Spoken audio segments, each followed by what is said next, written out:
حضرت ابو سعید خدری رضی اللہ عنہ سے روایت ہے کہ رسول اللہ صلی اللہ علیہ وسلم جب بھی کسی میت کی نماز پڑھانے جاتے تو صرف یہ معلوم کرتے کہ اس شخص نے کسی کا قرض تو نہیں دینا۔ اگر وہ شخص مقروض ہو تو آپ خود نماز پڑھاتے تھے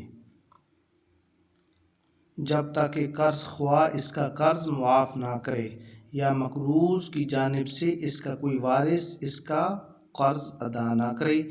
ایک مرتبہ آپ ایک میت کی نماز پڑھانے گئے۔ جب نماز جنازہ پڑھانے لگے تو اس پہ معلوم ہوا کہ اس مرنے والے کے ذمہ کسی کا قرض نہیں ہے۔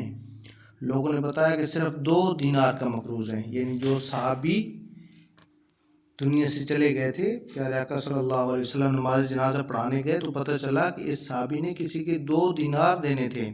لہذا یہ سن کر آپ صلی اللہ علیہ وسلم وہاں سے ہٹ گئے اور لوگوں سے کہا کہ آپ لوگ اس کی نماز جنازہ پڑھ لیں، میں نہیں پڑھوں گا۔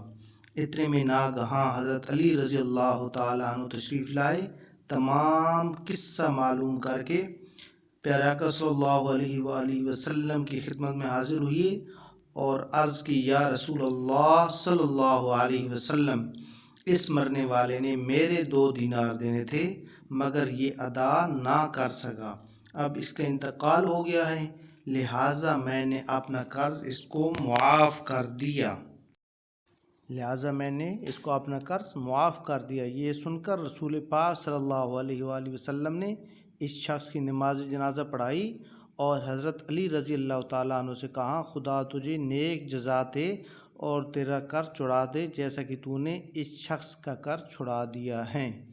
تو پیارے آقا صلی اللہ علیہ وسلم ہمیشہ اس صحابی کی نماز جنازہ نہیں پڑھتے تھے جس پر کسی بھی طرح کا کوئی قرض ہو۔